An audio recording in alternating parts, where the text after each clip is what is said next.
বসে আছে, বাঘ বসে আছে।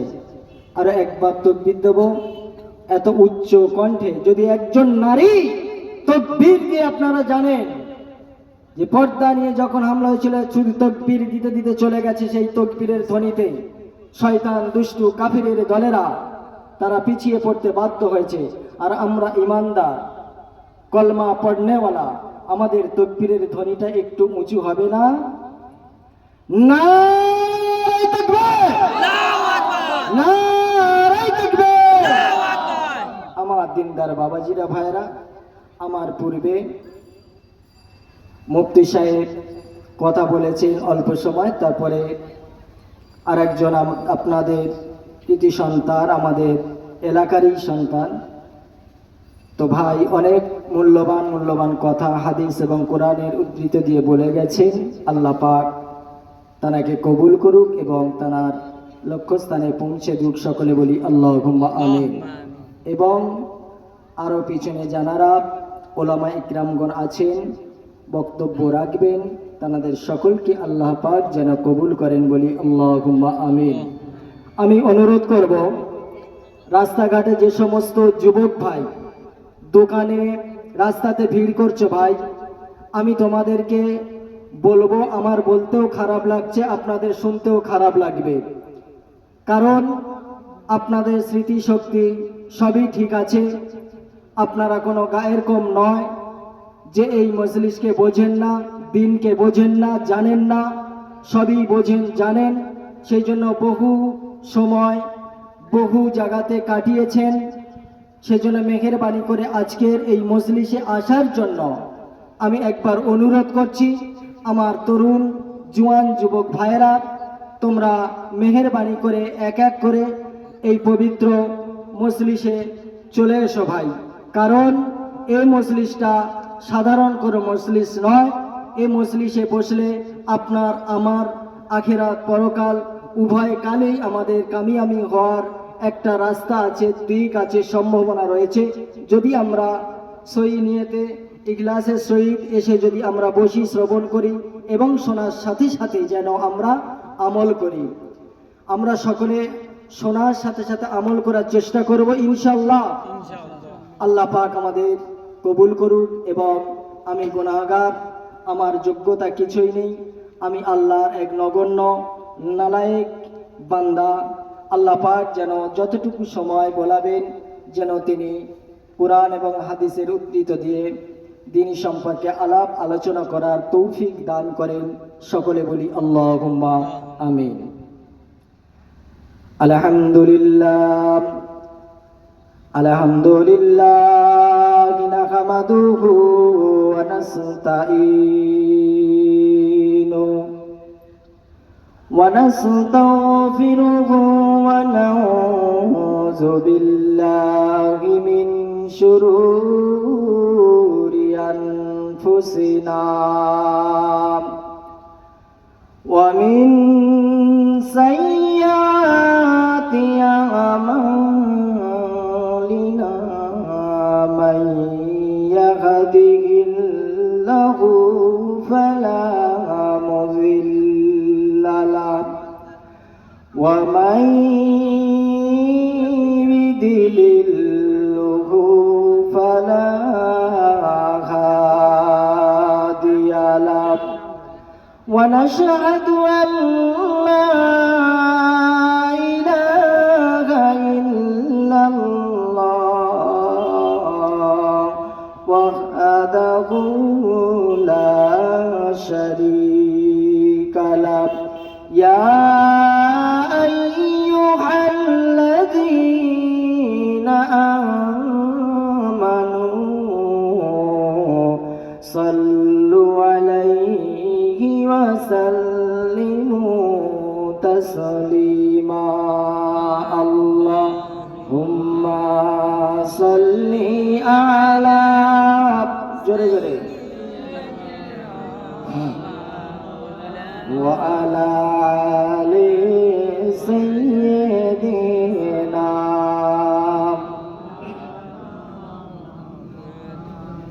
জন্ম আমার নবীর যুগে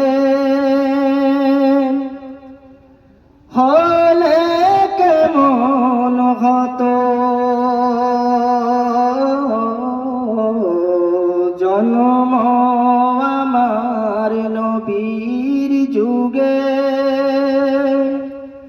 হলে কেমন হতো আল্লাহুম্মা সাল্লি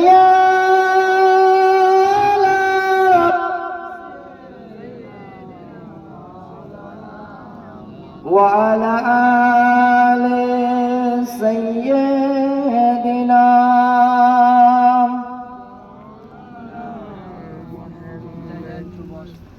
আমার দিনদার বাবাজিরা ভাইরা, সময় খুবই সংক্ষেপ। আমার পরে আপনাদের সুপরিচিত আপনাদের এলাকারই ছেলে আলহাজ হাফেজ লোকমান সাহেব উনি আসবেন। তার পূর্বে আমি গুনাহগার দুটো চারটে কথা বলবো ইনশাল্লাহ।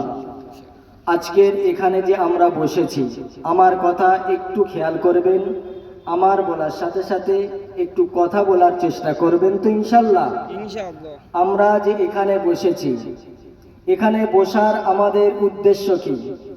বসার উদ্দেশ্য যে আমরা এখান থেকে কিছু আলেম ওলামারা আমন্ত্রিত যারা এসেছেন তারা কিছু মূল্যবান কথা রাখবেন, বলবেন, আর আমরা অজানা থাকলে সেই কথাগুলো শুনে আমরা শিখব এবং শেখার সাথে সাথে আমরা আমল করার চেষ্টা চেষ্টা করব ইনশাআল্লাহ। আল্লাহ পাক আমাদের আমল করার তৌফিক দান করুন। এখন আমরা এখানে যে বসেছি, পরপর আসবেন কোরআন থেকে হাদিস থেকে বলবেন।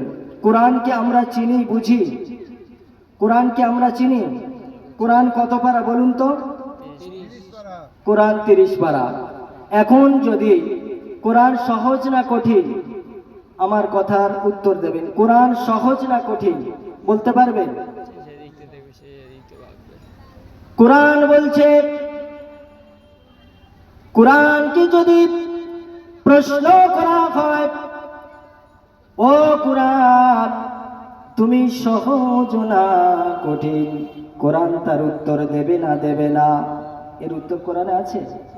কোরআনকে যদি প্রশ্ন করা হয়, কোরআন তুমি অতি সহজ না কঠিন, কোরআনের উত্তর দেবে? কথা বলুন, হ্যাঁ না বলুন। কোরআন উত্তর দেবে তো?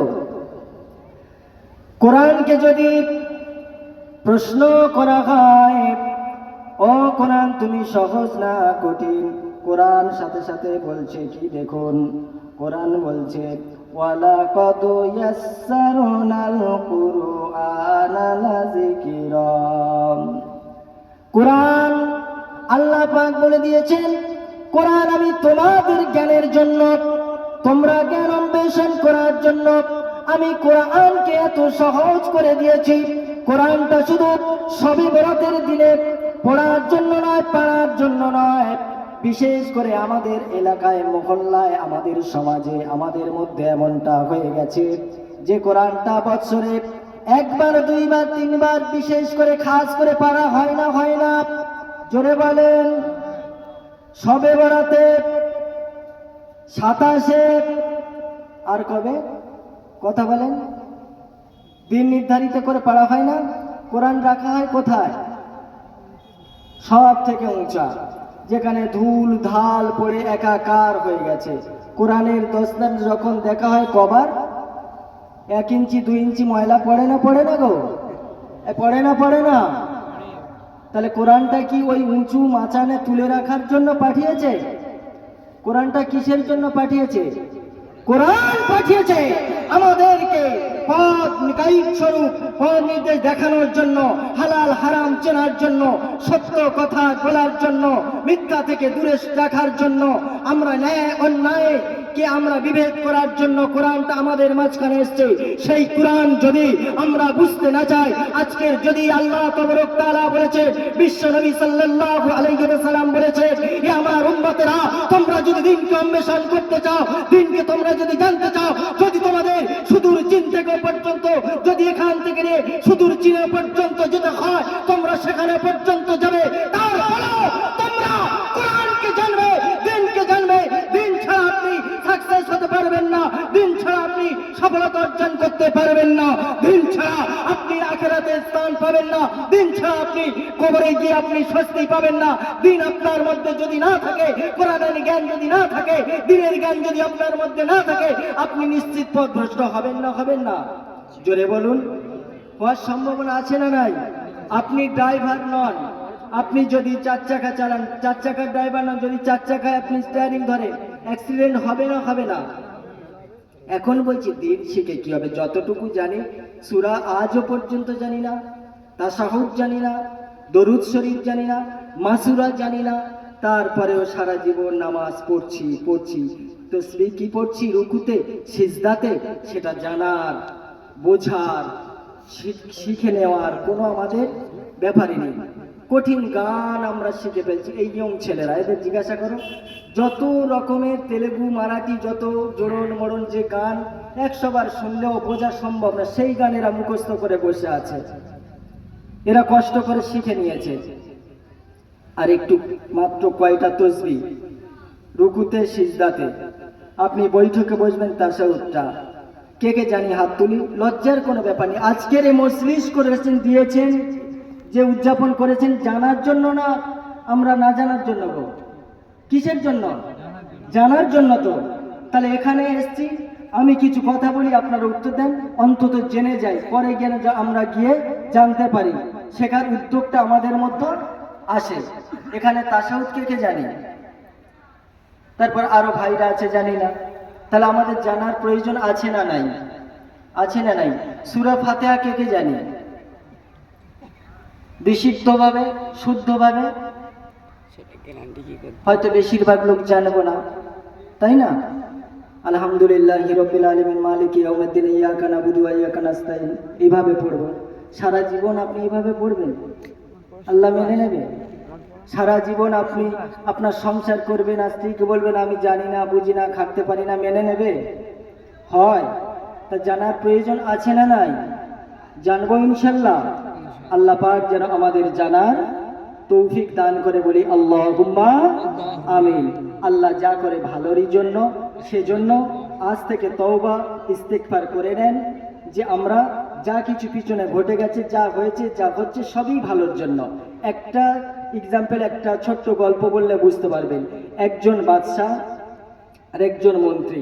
মন্ত্রীকে নিয়ে বাদশাহ বলছে, মন্ত্রী খুব খেয়াল করে শুনবেন, বাদশাহ মন্ত্রীকে বলছে, মন্ত্রী চলো আজকে আমরা একটু ওই জঙ্গলের দিকে বেরিয়ে আসি। কোথায়? কোথায়? জঙ্গলে একটু চলো বেরিয়ে আসি। জঙ্গলে মন্ত্রীকে নিয়ে গেছে, যাওয়ার পরেতে সেখানে হঠাৎ একটু বিশ্রাম নিয়েছে, অনেকটা রাস্তা গেছে, যাওয়ার পরেতে পরিশ্রম হয়েছে, সেখানে রাজা একটু বসে বিশ্রাম নিচ্ছে। এমন তো অবস্থাতে একটা কোনো বিষধর বিছু এসে কামড়ে দিয়েছে আঙ্গুলে, দেওয়ার পরে যন্ত্রণা শুরু হয়েছে। তখন রাজা বলছে, মন্ত্রী আমার যন্ত্রণা, আমি অস্থির হয়ে যাচ্ছে, আমি পারছি না। মন্ত্রী তখন বলছে মোটা মাথায়, রাজামশাই এক কাজ করুন, আপনি আঙুলটা একটু এইভাবে রাখুন, আর আমি আঙুলটা কেটে বাদ দিয়ে দিই। তো রাজামশাই রেখেছেন, ও এক কোপ দিয়েছে, আঙুলটা কেটে কি হয়েছে? আলাদা হয়ে গেছে। তো আগে কেটেছিল, যন্ত্রণা হচ্ছে, আঙুল কেটে পড়ে গেছে, যন্ত্রণা বাড়বে না কমবে? বাড়বে না? রাজা এত রাগ রেগে গেছে, বলছে বেটা তুমি শুধু একবার দরবারে রাজমহলে চলো, তারপর তোমাকে দেখে নেব। খুব গৌর করে শুনবেন, গল্পটা এমনি আমি বলছি না, এর থেকে কিছু শিক্ষা অবশ্যই পাবেন যদি বুঝতে পারেন। যাই হোক, তো আঙুল কেটে গেছে, তখন খুব ক্ষিপ্ত হয়ে বলছে যে তুমি বেটা চলো একবার রাজ দরবারে, ওই রাজ দরবারে গিয়ে তোমার সাজার ঘোষণা আমি এলান করব।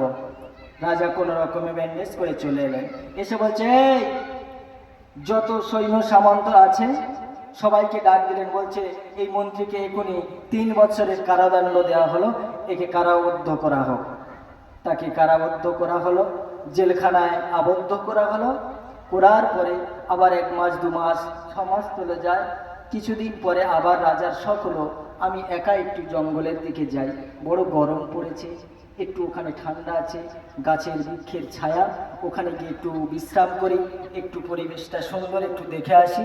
তো উনি আবার চলে গেছেন একা একা। যাওয়ার পরে জঙ্গলে ডিসকভারিতে বিভিন্ন জায়গাতে দেখেন কিছু হিংস্র ধরনের মানব দেখা যায়, যেখানে তারা আমাদের মতো সভ্য মানুষকে দেখলে তারা এই হিংস্র মানুষগুলো সভ্য মানুষদেরকে ধরে ফেলে না।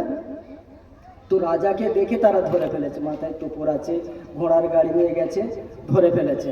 ফেলে তাদের রীতি ছিল ওই মানুষকে কেটে ভুনা করে কিমা করে খেয়ে ফেলার। রাজাকে ধরে ঢোল ঢাক বাজিয়ে তারা তাদের ভাষাতে নিয়ে চলে যাচ্ছেন, রাজাকে হত্যা করে পুড়িয়ে কাবাব করে হোক ভুনা করে হোক খাবে।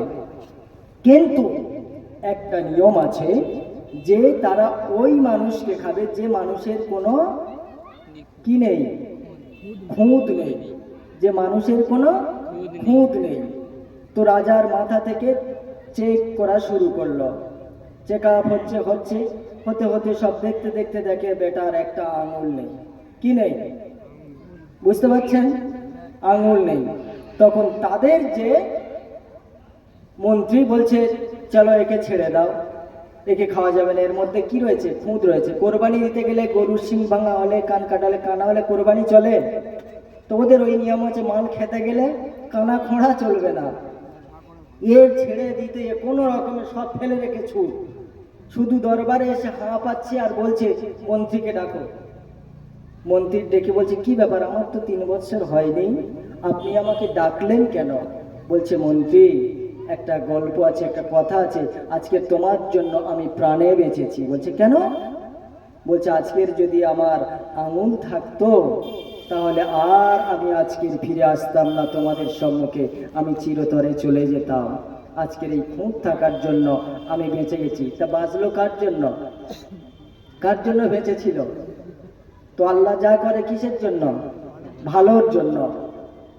তো রাজা বলছে মন্ত্রী আমি যে তোমাকে 3 বছরের কারাদণ্ড দিয়েছি, এতে তোমার ভালো কি আছে? বলছে রাজামশাই জানেন না, আমি কি ভালো থাকলে আর বাইরে থাকলে আপনি কি একা যেতেন? আমাকে তো নিয়ে যেতেন, আর আমার তো সারা শরীরে কোনো খুঁত নেই, তাহলে আমি বেঁচে ফিরতাম। কি বুঝলেন? বুঝতে পেরেছেন?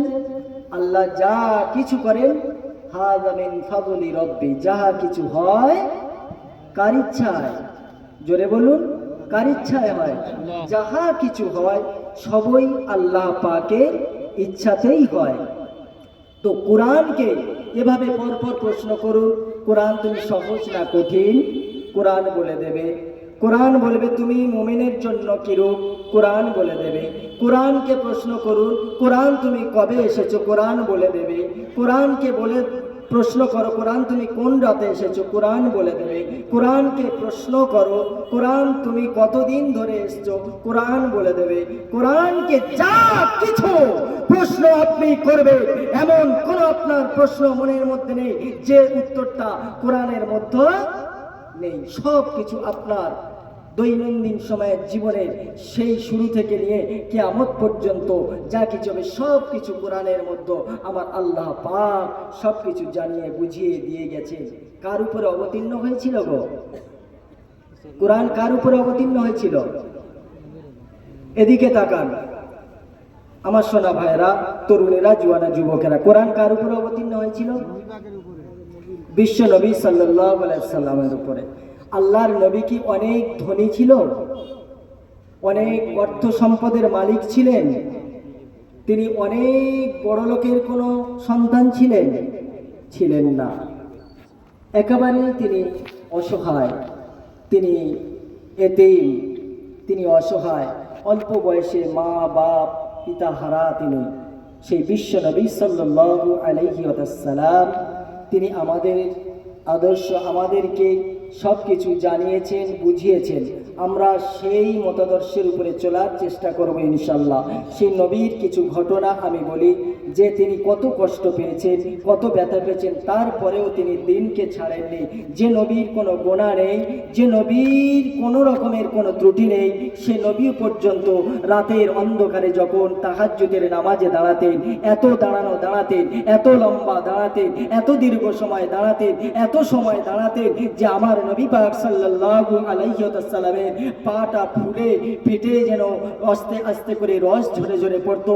একদিন সাহাবারা জিজ্ঞাসা করলেন, ইয়া রাসূলুল্লাহ, ইয়া হাবিবাল্লাহ, আপনার তো কোনো অপরাধ নাই, আপনার তো কোনো গুনাহ নেই। ইয়া রাসূলুল্লাহ, আপনি কেন এত রাত জেগে রাতের ঘুমকে হারাম করে দিয়ে, আরাম না করে বিছানাখানা ছেড়ে দিয়ে, ইয়া রাসূলুল্লাহ, রাতের অন্ধকারে আপনি চুপি চুপি এত দীর্ঘ সময় আপনি দাঁড়িয়ে যেতেন, কখনো কখনো সিজদায় চলে যেতেন, মনে হয় যেন আমার বিশ্বনবী আর সিজদা থেকে উঠবেন না, রুকু এত লম্বা করে দিতেন। আল্লাহর নবী, বিশ্বনবী নবী মুহাম্মদুর রাসূলুল্লাহ সাল্লাল্লাহু আলাইহি ওয়াসাল্লাম বলেন, ও আমার সাহাবা সাহাবীরা, আমি কি কাল কিয়ামতের ময়দানে, কাল মাহশারের ময়দানে, কাল হাশরের ময়দানে আমি কি শুকরগুজারি বান্দা হয়ে উঠতে চাই না? আমরা কি নবীর থেকে অনেক বড় ঈমানদার? আমার হাবিবের থেকে অনেক বড় পরেজগার? হ্যাঁ, আল্লাহ কি আমার হাবিবের থেকে অনেক বেশি আমাদেরকে ভালোবাসেন? সমস্ত নবীদেরকে আল্লাহ বলেছেন ইব্রাহিম খলিলুল্লাহ, মুসা কালিমুল্লাহ, আদম আলাইহিস সালাম, কিন্তু আমার নবী, বিশ্ব নবী, দয়ার নবী, হাবিবুল্লাহ জনাবে মুহাম্মদুর রাসূলুল্লাহ সাল্লাল্লাহু আলাইহি ওয়াসাল্লামের সময় এসে বলছেন, আনা হাবিবুল্লাহ, আমি আল্লাহ পাক, আমি রব্বুল আলামিন। সমস্ত নবীরা আমি আল্লাহ আমার সঙ্গে দোস্ত স্থাপন করেছে, মহব্বত স্থাপন করেছে, বন্ধুত্ব স্থাপন করেছে, কিন্তু আমি মহান রব, আমি আল্লাহ পাক, আমি স্বয়ং আমার হাবিবের সঙ্গে দোস্ত করেছি, বন্ধু করেছি। জোরে বলা যাবে না? সমস্ত নবীরা আমার আল্লাহর সঙ্গে দোস্তি পাঠিয়েছেন, ফ্রেন্ডশিপ পাঠিয়েছেন, আর স্বয়ং আমার আল্লাহ পাক রব্বুল ইজ্জত তিনি স্বয়ং আমাদের নবী, আখিরি নবী, বিশ্ব নবীর সঙ্গে ফ্রেন্ডশিপ করলেন। কোন নবীর দাম বেশি গো? কোন নবীর মর্যাদা বেশি? আমরা কোন নবীর উম্মত? তাহলে সেই নবীর কিছু নীতি আমরা বরবাদ হয়ে যাক, তছনছ হয়ে যাক, আমরা কি চাই? আমরা আবু লাহাবের উত্তরসূরি হতে চাই? কারা কারা আবু লাহাবের কেউ হতে চাই? কথা বলে হতে চাই? তাব্বাত ইয়াদা আবি লাহাবিন ওয়া তাব মা আগনা আনহু মালুহু ওয়া মা কাসাব। সূরা কার নামে? আবু লাহাবের সম্পর্কে বলছেন তাব্বাত। তাব্বাত কথার অর্থ হলো ধ্বংস হয়ে যাক, বরবাদ হয়ে যাক। তাব্বাত ইয়াদা আবি লাহাব, আবু লাহাবের দুই হস্তদ্বয়। এখানে বলতে পারত আবু লাহাবের হাতটা পঙ্গু হয়ে যাক, আবু লাহাবের হাতটা পড়ে যাক, আবু লাহাবের হাতটা ধ্বংস, কিন্তু এখানে ইয়াদা, তাব্বাত ইয়াদা কথার অর্থ হলো দ্বিবচন। এখানে দুই হস্তের কথা বলা হয়েছে।